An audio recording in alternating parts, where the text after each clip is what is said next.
చీకటి, భయం, ఉవ్వెత్తున ఎగసిపడుతున్న అలలు వాటి మధ్య ఒక అద్భుతం. ఈ విశ్లేషణలో మనం భయం మరియు విశ్వాసం మధ్య జరిగే ఒక ప్రాచీన పోరాటాన్ని చూడబోతున్నాం. దీని పేరే అలలపై నడక, విశ్వాసానికి ఒక పాఠం. ఈ కథలో దాగి ఉన్న ఆసక్తికరమైన విషయాలను ఇప్పుడు మనం కలిసి విశ్లేషిద్దాం. మొదటి భాగం, సముద్రంపై తుఫాన్. అసలు కథ ఎలా మొదలవుతుందో చూద్దాం. ఒకసారి ఆ వాతావరణాన్ని ఊహించుకోండి. ఒక రాత్రి శిష్యులు పడవలో సముద్రం దాటుతున్నారు. కటిక చీకటి, చుట్టూ అంతు చిక్కని నీరు. ఆ పడవ నెమ్మదిగా ముందుకు వెళ్తోంది. ఏదో జరగబోతోంది అన్నట్లుగా ఆ రాత్రి వాతావరణం చాలా గంభీరంగా, కాస్త భయానకంగా కూడా ఉంది. అకస్మాత్తుగా పరిస్థితి చేయి దాటిపోయింది. ఒక్కసారిగా బలమైన గాలి వీచడం మొదలైంది. దానికి తోడు అలలు ఉవ్వెస్తూ నెగసిపడ్డాయి. పడవ మురిగిపోతుందేమో అన్నంత భయంకరమైన వాతావరణం ఏర్పడింది.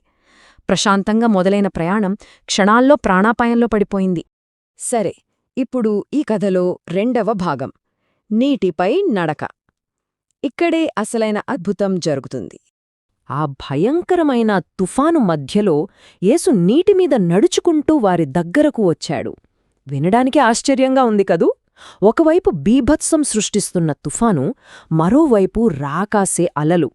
అలాంటి సమయంలో ఆ నీటిమీద ఒకరు నడుచుకుంటూ రావడం అసలు భౌతిక నియమాలకే పూర్తి విరుద్ధం కదా ఇది. మరి అంత చీకట్లో, గాలివానలో నీటిమీద నడిచి వస్తున్న ఆకారాన్ని చూస్తే ఎవరికైనా ఏమనిపిస్తుంది? పడవలో ఉన్న శిష్యులు తీవ్ర భయానికి గురయ్యారు. వణుకుతూ అదెవరు అని అరిచారు.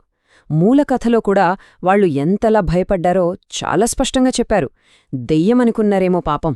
కాని ఆ గందరగోళం, ఆ భయం మధ్యలో ఒక ప్రశాంతమైన స్వరం వినిపించింది. భయపడకండి, నేనే.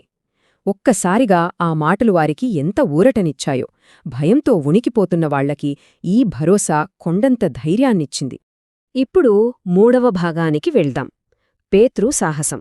ఇక్కడ కథ ఒక ఊహించని మలుపు తిరుగుతుంది. ఇక్కడ పేతురు అన్న మాటలు గమనించండి.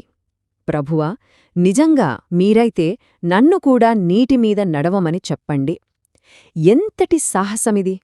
పడవలో ఉన్నవాళ్లకే ప్రాణాలు గాల్లో కలిసిపోయేలా ఉంటే, ఏకంగా సముద్రంలోకి దూకి నడుస్తానని అడగడానికి పేతురుకు ఎంత ధైర్యము, ఎంత నమ్మకముండి ఉండాలి.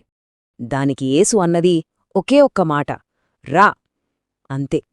సురక్షితంగా ఉన్న పడవను వదిలేసి ఆ భయంకరమైన సముద్రంలోకి పేతురు అడుగుపెట్టాడు. నమ్మశక్యం కాని విషయమేంటంటే, తను కూడా నిజంగానే నీటిమీద నడవడం ప్రారంభించాడు. ఒక మనిషి, అది ఆ తుఫానులో, కేవలం నమ్మకంతో నీటిపై నడవడం నిజంగానే రోమాలు నిక్కబొడుచుకునే క్షణమిది. అయితే ఆ అద్భుతం ఎంతోసేపు నిలవలేదు. నాలుగవ భాగం, భయం మరియు రక్షణ. ఇక్కడే పరిస్థితులు ఒక్కసారిగా తారుమారవుతాయి. ఈ పరిణామాలను కాస్త వేగంగా గమనిద్దాం. ఇక్కడ 4 ముఖ్యమైన క్షణాలున్నాయి. మొదట, నీటిమీద నడవడం, అద్భుతం. కాని వెంటనే రెండవ క్షణం, గాలిని చూసి భయపడటం. పేతురు దృష్టి యేసుమీద నుండి చుట్టూ ఉన్న తుఫాను మీదకి మళ్ళింది. అంతే. మూడవ క్షణం, మునగడం మొదలవడం. ఆ భయం అతని విశ్వాసాన్ని మింగేసింది. ఇక 4వ క్షణం, రక్షించమని అరవడం. చూశారా, కేవలం కొన్ని సెకండ్ల వ్యవధిలోనే గొప్ప విశ్వాసం కాస్త ప్రాణభయంగా ఎలా మారిపోయిందో. అలా నీటిలో మునిగిపోతున్న క్షణంలో పేతురు చేసిన ఆర్తనాదం, ప్రభువా, నన్ను రక్షించండి.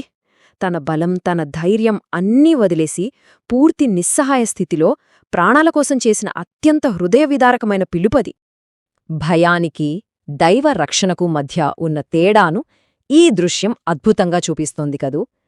ఒకవైపు చూస్తే భయంతో పేతురు మునిగిపోతున్నాడు. మరోవైపు చూడండి, యేసు వెంటనే అతడిని పట్టుకున్నాడు. ఏమాత్రం ఆలస్యం చేయలేదు. భయం పాతాళానికి లాగితే, విశ్వాసంతో చేసిన చిన్న పిలుపు అతన్ని పైకి లేపింది. చివరిగా 5వ భాగం, విశ్వాసం యొక్క పాఠం. ఇంతకీ ఈ మొత్తం సంఘటనల నుండి మనం అర్థం చేసుకోవాల్సింది ఏమిటి? అసలైన విషయమేమిటంటే, భయపడకుండా యేసుపై నమ్మకం ఉంచాలి. మన దృష్టి సమస్యలమీద, చుట్టూ ఉన్న తుఫానులమీద ఉన్నంతకాలం మనం మునిగిపోతాము. ఆ భయాన్ని వదిలేసి నమ్మకంతో అడుగు ముందుకు వేయడమే ఈ విశ్లేషణ మనకు నేర్పుతున్న అసలైన పాఠం. పరిస్థితులు ఎంత భయానకంగా ఉన్నా మనల్ని స్థిరంగా నిలబెట్టేది ఆ విశ్వాసమే. కాబట్టి ముగించే ముందు ఒక్కసారి ఆలోచించండి.